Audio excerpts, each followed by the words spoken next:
YouTube, I'm Chef Honey and welcome to Real Talk with Honey. Our very first episode, I'm joined by two very lovely ladies, Arvashni and Patience, and they'll just do a short biography of themselves and then we'll get straight into it. Welcome ladies. Thank you. Should I start? So I'm Arvashni Gorasis. I am an economics student at the University of Namibia, also an entrepreneur. Basically, I do makeup, hair and nails. So I am this corporate girl and this beauty stylist all in one. Oh, hi everybody, I'm Patience. Not an entrepreneur, I'm more academic. I'm a law student, third-year law student at the University of Namibia, also the Speaker of Parliament for the University of Namibia. And I am the representative for Southern Africa on the Commonwealth Student Association, as well as the representative for Namibia on the Southern African Youth Forum, and I'm a volunteer as well. Okay, so let's start on the volunteering. Arvashni, you have a foundation, Glitter and Glam, where you do community work. Just give us a brief overview of what Glitter and Glam does. So Glitter and Glam is an outreach program. It is aimed at basically identifying underprivileged girls in our society, and then we provide these girls with everything they need for their matric farewells. So that includes their dresses, their shoes, their bags, as well as do their makeup, hair. The whole styling process is covered by us. In addition to that, we also help them with applications for prospective universities, as well as bursaries and loans, and we just give them a mentorship basically. We founded this program in 2016. I started in 2016. I was all alone, and when we started, it was just doing makeup and nails. And then as the years passed, we started to add on more. So basically now it is a whole package: nails, hair, makeup, the outfits, the whole works. Okay, so Miss Patience. Funny story, Patience and I are cousins. The last time I saw Patience was, how old were we? 12, I think. And then I asked my aunt for Patience's number, and she said, no, Patience is in Joburg. And I said, what? Patience is aware. And then she said, yeah, Patience is doing it. So I went on, Instagram, stalking her. Then I saw girl was all over the globe doing everything. And I felt the need to reconnect with her, and just because she's always been this inspiring.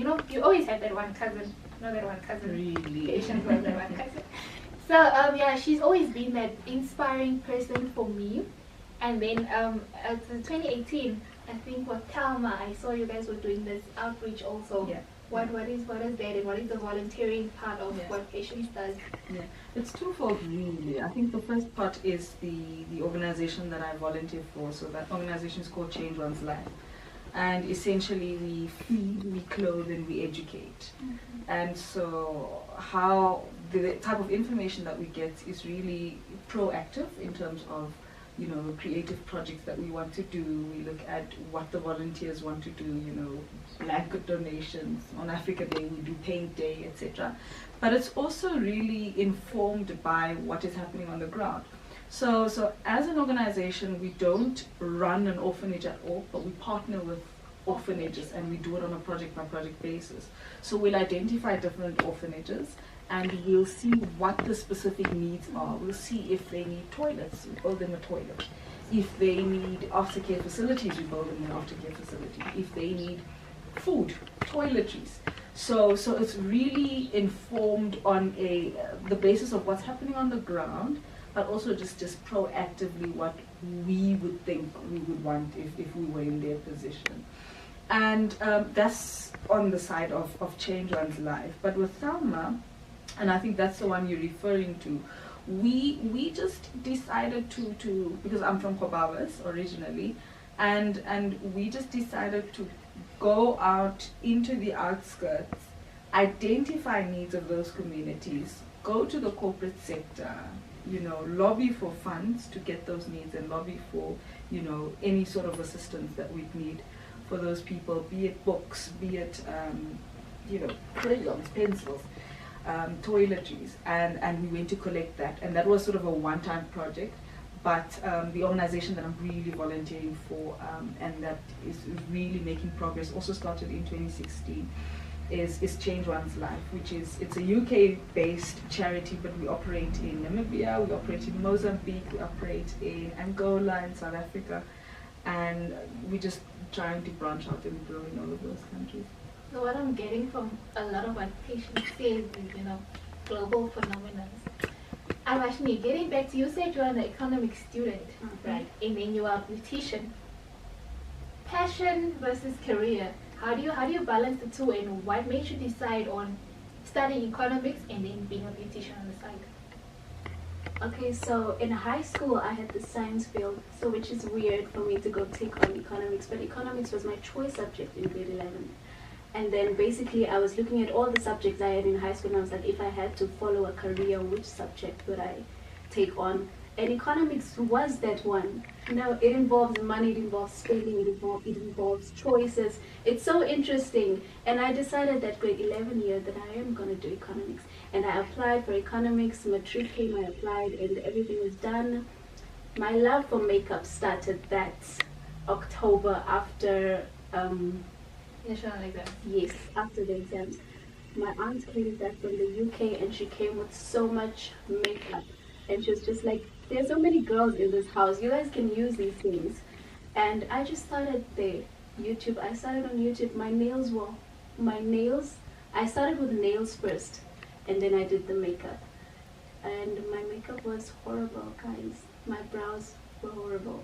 I remember you said that once. But it's a process, it's a learning process. Over the years you just learn. So now basically I have economics on this side and I have makeup on this side. I wouldn't choose one if I had to choose, sort of. This is my passion, makeup is my passion. But then on this side we have economics, which is something I'm also passionate about. So basically I can't choose, and I am going to do both. I just want to finish with this degree first, and then I want to see if I can do something in like beauticians or something in that line, basically, so I can just juggle both of them. So I'd probably be getting off from work at 5, and then I'd have makeup clients at 7. So what happens when you have a client that has to be somewhere at 7 a.m. and you have to start work at 8 o'clock? It has to come down to you having to make that choice, for example, or you having to go into one line more than the other. Would you still go with economics? Would you still be that corporate woman? But makeup is sort of like a hobby. It's basically, I wouldn't take makeup over my corporate job. It's like a hobby. It's something I will do at my free time, but I won't definitely not say I won't attend my meeting because I have to do makeup. And also, as I get into work more, I think I'll leave the makeup for a while because I will not be able to focus as much as I am now. So basically, makeup is a hobby, which I just took to another level. Okay. So Patience, why law? I think generally I have a natural sense of justice ever since I was young. You would naturally identify inequalities, you'd experience inequalities, and from that you have that natural sense of justice. But I also think that the law is really one of the most powerful tools to achieve the type of social justice that we want to achieve. You look at gender-based violence, you look at economic inequality that stems from colonialism and other factors. And it's really the law that governs the politics of a country. Not to get too technical, but really the law just being that tool that allows you to legally and without negative repercussions drive the social change and the social agenda that we like to achieve. And I think I can contribute to that. So that's really why I chose law. Earlier on, I mentioned with Patience that one cousin that has always been inspiring for me, right? So this moves us to our next topic, relationships. Before we started this whole thing, we were having this off topic where she was discussing a few things, and she said that we need relationships that will make us want to be better than what we currently are. There should be that progressiveness in your relationships.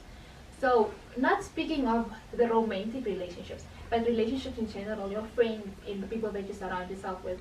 2019, right now where we are with society, all the social media and these links that people put on, the labels that people have of what relationships should be. Do you think that right now we still have those candid relationships, those friendships that really make you want to be? Or is it just a thing of, I need to fit in, you know, otherwise she's a makeup artist, so let me start doing my makeup. Or patient is studying law, so let me go to university. Or do you think that there are really friendships right now where we are, given the society that we live in, that really can push you, that you can identify being a part of?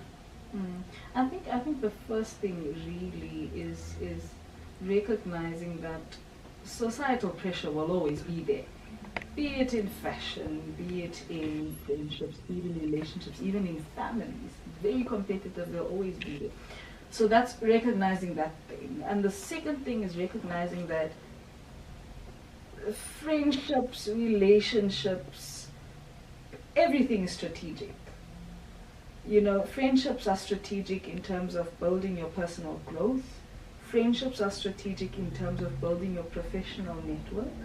And so you have different classes of friends, really. You have friends that that you professionally resonate with. I have friends that I volunteer with. I have friends that I debate with. I have friends that I study with. But then I also have friends that don't necessarily fit into those boxes, yet they are equally meaningful. I have friends that I don't have anything in common with them, yet we are fantastic friends. We are amazing. We have the most honest friendships. So it really just comes down to who you are as a person. If you are an honest person, then you will be able to create and build honest friendships. But it also comes to your expectation on a friendship. What do you expect from this friendship? Is it emotional growth? Is your role in this particular friendship to invest more, or is it to take more? Is your role in this friendship to build this person professionally? And it could be a mix of all of it. But it's just realizing that all of these pressures are there, all of the societal pressures are there, as long as a friendship is meaningful and it allows you to become a better person, then I think it's a great friendship. What's your view on that? I think lately we've just basically, society is making us believe that we don't really need friends, and that a lot of people are two-faced or untrustworthy, and that you can do way better on your own. But a few weeks ago, I attended a training with Hannah Nangula, and then Mrs. Tapewa Kadikwa was the speaker. She's an entrepreneur, very successful.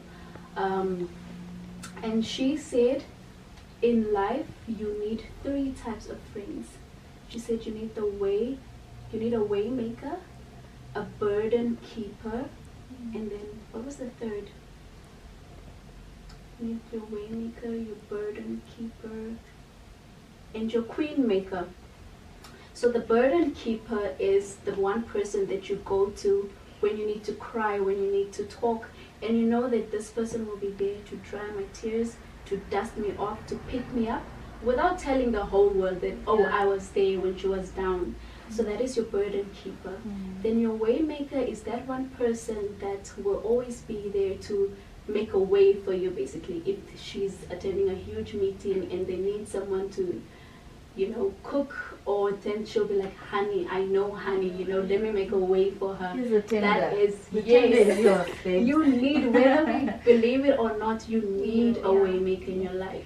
And then the third one is your queen maker, which most of the times for us is our moms. Someone that is there, that sees your full potential, that is like, this is where you will be, this is where you're destined to be. So basically, to be successful, we need those 3 types of people, and we need to assess our friends, and we really need to see, is this person really adding to my worth? Is this person my waymaker? Is this person keeping my burdens? Or is this person going around telling people that last weekend she came to me crying?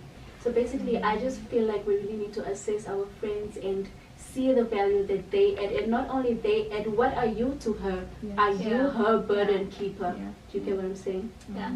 Yesterday I watched an interview with Anele and Somizi, and then Somizi mentioned something, I think it's pivotal. He said that the friends that he would call to say, I need petrol money, he knew that it was those friends that would bring it out in the papers, because 2 weeks later he would hear it in the papers that Somizi said he needs money.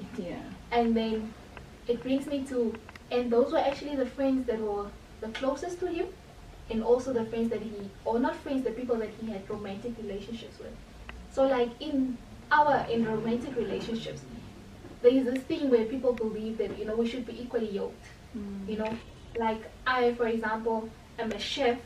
I can't be expecting to be married to an architect, Rubbish. for example, because we bring different things to the table. We have different values, we have different beliefs, or you know, the income status is different, or you know, there's so much that plays a role in all of that. So when it comes to relationships, romantic relationships, do we need to be equally yoked, or is that, like you were saying, the pedestal theory, is that really helpful towards you becoming your full potential? Or you know, like relationships are very important because the things that you go through emotionally, they have a very strong way of how you manifest your physical, how you perform in everything. So your romantic relationship, does it mean that if you are a certain type of person, that you're at a certain type of level, you can only be with people that are way above you, or are you willing to bring up, catapult people that are also under you? What is the status of being equally yoked? What do you think about being equally yoked? I think Welcome back from our little. So, as I was saying, relationship. Should you be equally yoked in a relationship? I shortened it for you guys now. yes. Okay, so I was saying, imagine a relationship where you guys are on the same level. Okay, let me take an example that both myself and my husband are economists on the same level, earning the same money, working with the same industry, seeing the same faces. How boring is that going to be? Like, what can I learn from you as my husband? What can you teach me that I don't already know from this sector? So I just think we don't have to be equal at all, but it would be nice to have someone that's on a higher level than I am, so that I can learn from them. What am I going to do with a boy that's fresh out of high school? You know, what am I going to do with him? What is he going to teach me? So I always think that it's nice to have variations: age, work, salaries. Relationships need to be fun. You need to learn, you need to grow together, establish something together. So then, if you're gonna be with someone that is higher than where you are, don't you eventually feel like, okay, what am I gonna bring to the table, because you already have it all? Or Yeah, but already you don't have- want someone that has his whole life sorted out.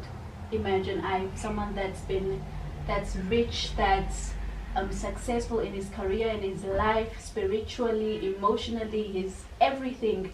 What am I gonna do with a man like that? I want that man. Okay. That So man why? that she Let's just get described, into that. I want that man. Why do you want that man? Because I am not his mother. I'm not here to fix a man, because I am investing in myself. Yeah, what is he Intellectually, learning from you? intellectually, I'm investing in myself. I'm investing in myself academically. I'm investing in myself personally. So much so that I don't have the time to be fixing somebody else. You need to be doing that. You need to be able to recognize your flaws and be able to work on them and bring that as two whole human beings. I think that with life generally, every day is a learning curve. Even though, let's say, and I agree with you in the sense that you don't have to be equal in anything. That's rubbish. No two human beings are equal. It shouldn't even be a discussion. But I think even if a man is, let's say, financially more stable, there's a lot of stuff that I have dated people that are financially more stable, yet there's so many emotional stuff that they would learn from me every single day. There's a lot of political stuff that they would learn from me every single day. A small thing such as a different perspective, you learn from that. You learn from a child. You learn from a security guard that you interact with. So I really think, in terms of your personal growth, in terms of who you are personally, I want a man who is successful personally, professionally, man intellectually investing in himself, financially investing in himself, because I equally try to bring that. And I've been in a relationship where somebody, where that person was not investing in themselves emotionally. Very low EQ, very high IQ. And it is really, it becomes such a toxic environment because I need to take a role of a mother. I need to take a role of a counselor. You know, I need to take literally the role of a psychologist. And that was not fun because I am unable to identify childhood traumas that you've been through that may cause you to act a certain way. And it's an unfair burden that you place on somebody else to try and fix these things. Because at the end of the day, I had to suffer the harms of that. So I think really just as individuals, we need to try and make ourselves as whole as possible by identifying where am I failing as a human being? Where are my toxic traits?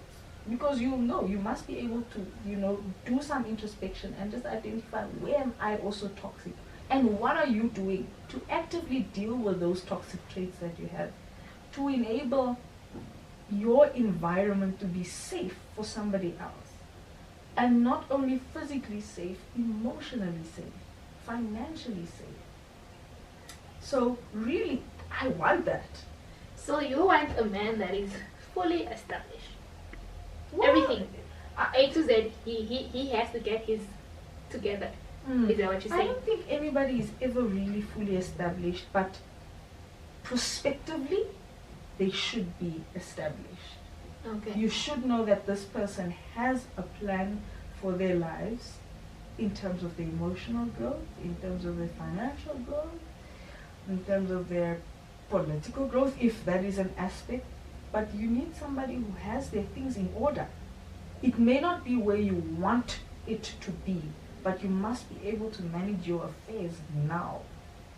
So you need to have your things in order. I'm not saying that I want you to be I can't expect you to be 25, 26, 27 and be a PhD holder. That's an unfair burden. But I need to know that you're working towards becoming the best version of yourself. So Because then I that's think what that's where I'm we trying to can do as well. agree when she says that as long as he is, you know, he has a plan in Yes. life, she can work with that. Yes, And yes. you are fine with a man that is established in life. Yes, well, if we're compatible, we're compatible. Then let's do this thing. But on that thing, I just want to add on the issue of being equally, you know, yoked and stuff. It's a very personal thing. I've seen relationships where two people are chartered accountants. They are equally doing well, and their relationship is thriving. Then I've seen people who have the craziest of imbalances, where the woman is the CEO of X company and the husband is unemployed. Or the husband is you know, he's just economically lower ranked, yet it works. Yeah. To a certain extent, if I have to use my personal example because I chose to become a chef, you know, in society that is not what is it, a blue collar, is it a white collar? Whatever. In society, it's not related to as a profession. People don't see it as something that you should be doing. You know, it's one of those things that people would say, oh, there's a low rank type of a thing. And then the person that I was in a relationship with chose something different, like he's in varsity and everything else. And already that had like a certain outlook with like our friends and family. You know, you could already see that, okay, here they think that there is this imbalance because of the financial status that they think that you hold. But then also, if you in the relationship, if you can make it work with me being the CEO of X company and you being unemployed, to a certain extent the man's ego also comes into play in that. Right. Because like if you are a woman and you bring in all the money and he doesn't have anything to do. Okay, so we've come to the end of our segment with Patience and Arbashni. Arbashni asked me a question earlier. She said, who's going to interview you? And I said, I might just give you that opportunity. Please. Okay, so 3 questions. Can only ask me 3 questions. Okay, I'll start with the first one you asked us. a career versus entrepreneurship. What's your take on it, and what are you doing? Okay. I'm a chef by profession, but I also have a corporate job. I work as a procurement clerk, a senior procurement clerk. So basically what I do is also food related, because we procure the food for a certain industry that I cannot mention. And yeah, my passion basically is food. I love food. I love anything that has to do with food. I realized that I have to be, to a certain extent, in a corporate world, because like you said, what is going to fund my passion? Because the food industry is one very versatile industry, and it takes so much hard work, to be sure. Generally we work 13 hours per day without lunch, without any breaks in between, and you on your feet the whole time. So you need something. Wait, sorry, so you mean to tell me the food you cook, you don't eat that? We're not allowed to taste food in the kitchen. We're not allowed to do that. We're supposed to go by smelling food. So they put on carrots on a pot, I'm supposed to smell, okay, now it's ready. I'm generally not allowed to taste the food, because I'm serving this food to, what if I have a sickness, for example, and I apparently taste, and then, you know, so we're not allowed to do that. Okay. So we just have to go smelling and by looking at it. You know, certain foods have a certain way of when they're ripe or when they're cooked, they look a certain way. So you just look at it and you're okay, now this is fine. But things like soup, for example, if you're caught tasting in the kitchen, you're gonna go to the scullery and you're gonna wash dishes the whole day. So you just have to be very prestigious with your sense of smell.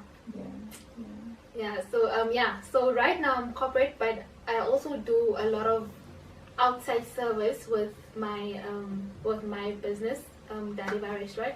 So yeah, basically that's why I decided that any job I do, it has to go in line with my passion. So even this corporate job, it has to go in line with what I want to do. I need to be able to learn about what I want to do through this thing. I can't just be doing it to pass time or to make money. Like, no, it has to bring something more than just the financial side of it.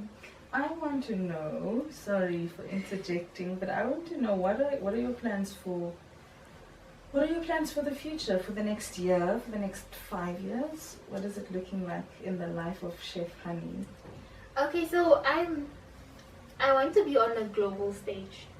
I want to have a franchise of my restaurant. So I don't just want it to be in Namibia, I want it to be in New York and everywhere else. So basically that is what I'm working on right now, becoming global, becoming international. And I did a competition just a few days ago where I actually became the junior chef.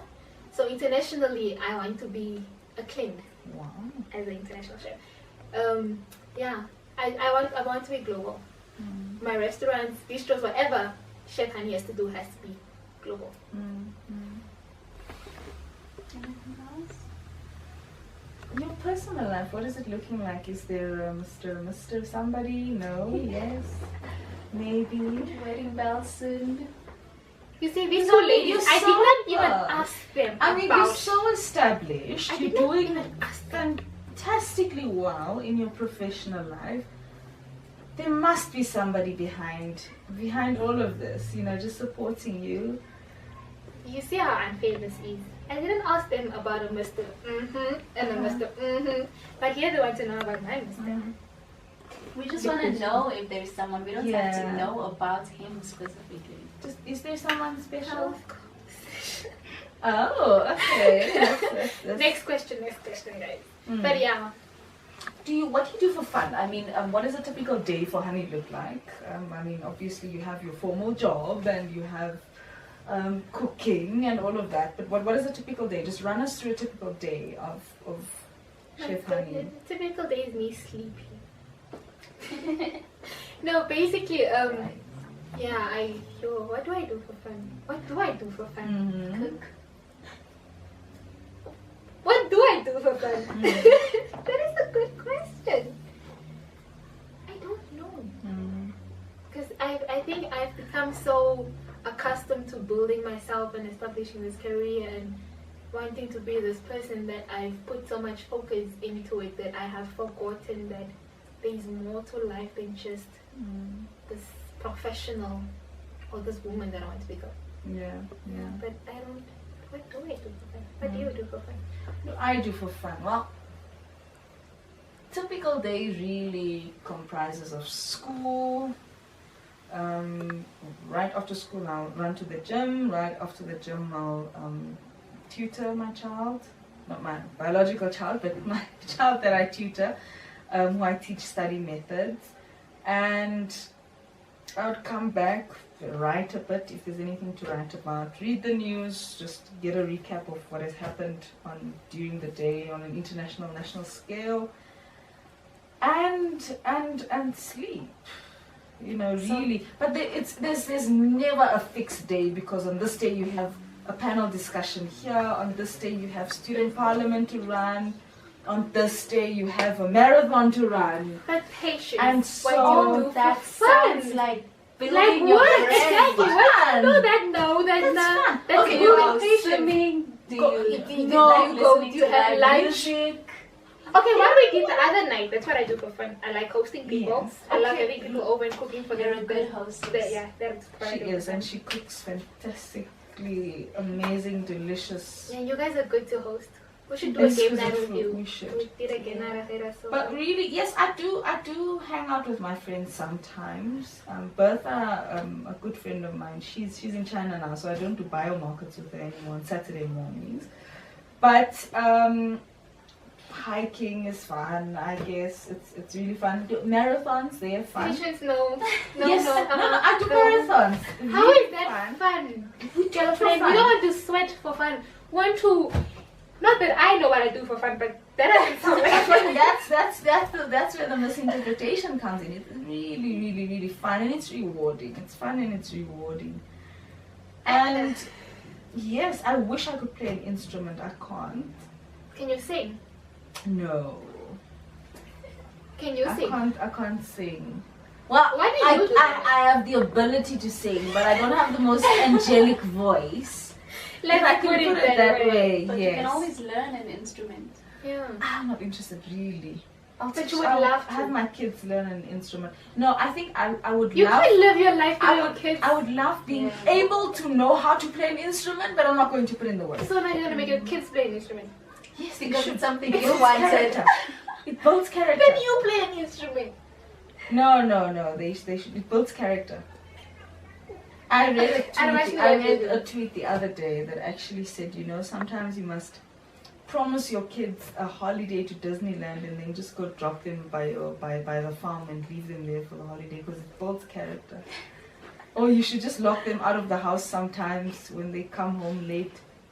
But you lock the gate so they can't go out, just because it builds character. I saw that tweet also. Yeah. Apparently drive them to KFC and just go use the bathroom and go home. It builds You guys are going character. to be mean It's parents. actually, we should credit the Aw. person who tweeted this. I just can't remember his name, but Isn't it kake? builds character. I think so.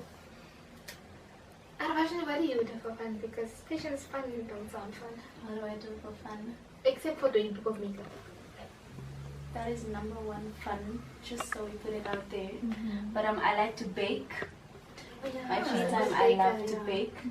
And then if I have to go out of the house, I love markets, city markets, that Irani night festival. But I was working that night. I just love a chilled vibe, you know, not too loud, not too crowded.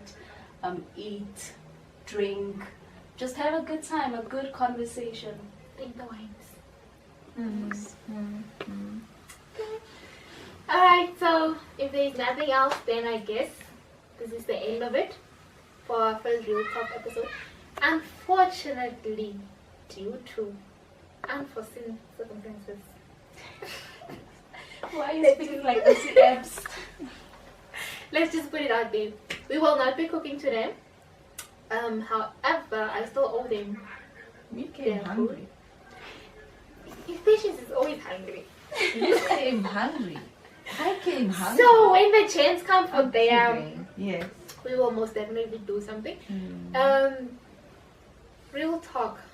I know a few questions on social media came up when I was advertising this. Real talk came from a space where I wanted to do something different. And I decided that 2019 should be a year of collaborations. So I really wanted to work with people that I feel like were really doing the most in their lanes. So conversations that we don't really have that we should be having. They are very insightful, and you learn a lot from just the perspective. From because you think that what you know is all that there is, but there's so much more.